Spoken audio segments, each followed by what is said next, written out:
राजीव रंजन जी, एक बड़ा मुद्दा जो उठाया जा रहा है वो ये भी कि देखिए आपने नोटबंदी कर दी, लेकिन कालाधन तो इस तरह से लोगों के घरों में, दीवार में और सीढ़ियों के नीचे होल बनाकर उसमें छिपाया गया है, तो फर्क क्या पड़ा? यानी वो सफल नहीं हुआ, कालाधन अभी भी इसी तरह से सिस्टम में मौजूद है।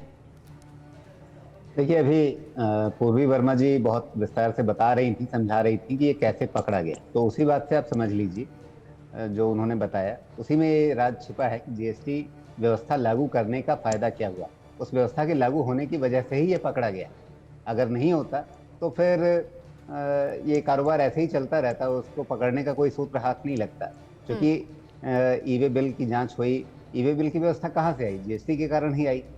जीएसटी लागू होने के चलते ही आपको ये सब चीजें उपलब्ध हो रही हैं। जहां पर आज की तारीख में भी देखिए, मैं आपको हकीकत बता रहा हूँ, आज आप बाजार जाइए, आप किसी खुदरा दुकानदार से पूछिए, भैया ये सामान कितने का? वो पूछता है बिल लोगे तो 18% जुड़ जाएगा, बिना बिल लोगे तो वो इतने में मिलेगा। तो एक पैरेलल व्यवस्था आज की तारीख में फिर से खड़ी हो गई है। जी, विजय सरदाना जी के पास भी चले जाते हैं, लेकिन राजीव रंजन जी जो कह रहे थे वो ये कि ये सिस्टम ही है जिसकी वजह से पकड़ा जा रहा है इस तरह का काला धन। लेकिन विजय सरदाना जी, काला धन पकड़ा जा रहा है, लेकिन हम देख ही रहे हैं कि ये कोशिश है लगातार कि सब स्ट्रीमलाइन हो, एक सिस्टम के तहत पूरे देश में काम हो। विपक्ष के इस आरोप में कितना दम है कि अभी भी सिस्टम के बाहर बहुत कुछ हो रहा है और भ्रष्टाचार उसका एक अहम हिस्सा है? देखिए, आपको इस बात को समझना होगा कि जो क्रिमिनल होता है वो क्रिएटिव भी होता है। जैसा लोग कह रहे हैं कि जीएसटी आने के बाद काला धन क्यों आया, मैडम इस देश में आईपीसी सीआरपीसी है तो क्या क्राइम रुक गए? इस देश में संविधान है तो क्या सब लोगों को हक मिल गया? क्या लोगों का शोषण नहीं हो रहा या क्राइम नहीं हो रहे? कहने का मतलब है कि जो कानून है वो आपको पकड़ने में मदद करता है, प्रिवेंशन में मदद नहीं करता। आप इस बात को समझिए, क्योंकि जो क्रिमिनल है वो क्रिमिनल जो है वो पूरे सिस्टम में अपना फायदा ढूंढते रहने के लिए लूप होल और सिस्टम को मैनिपुलेट करता रहेगा।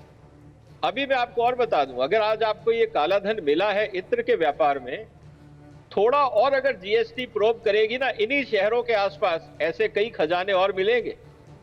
मैं आज आपको बता रहा हूं और पूरे भरोसे से कह रहा हूं, क्योंकि आप इस बात को समझिए कि जिस देश में खाने में इतनी मिलावट होती हो, कमोडिटीज का व्यापार जो जीएसटी के दायरे से बाहर है, वेयर हाउसिंग का काम, ग्रेन ट्रेड का काम जो जीएसटी के दायरे से बाहर है, आपको क्या लगता है ये महंगाई जो हो रही है, आप आज 5 रुपए किसान को मिलता है, कंज्यूमर 50 रुपए देता है, ये बीच का पैसा कौन रख रहा है? इस पे कोई बिल इशू नहीं हो रहा, ये पैसा कहीं तो स्टॉक हो रहा है।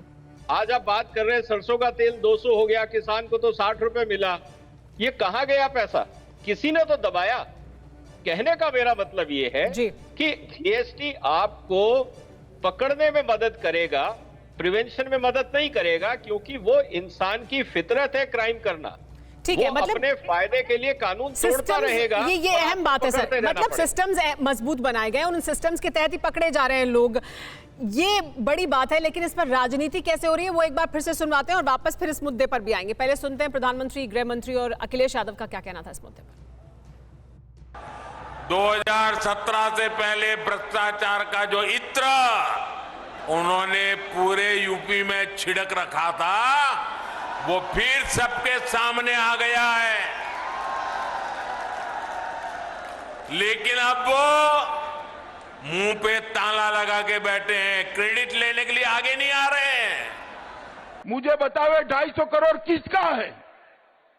किसका है? ये यूपी की गरीब जनता का लूटा हुआ 250 करोड़ ये अत्तर वाले के घर से निकला है। गलत जगह छापा मार दिया बीजेपी ने, अपने ही कारोबारी पे छापा मार दिया, उसकी सीढ़ियां निकलवाइए। अगर एक एक भाजपा के नेता का नाम ना निकले तो बताइएगा।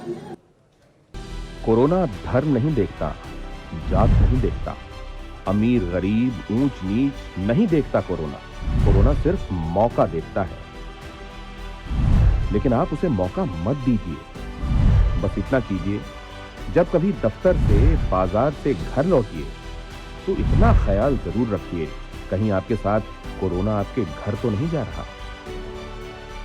भूलिए मत, कोरोना अभी जिंदा है।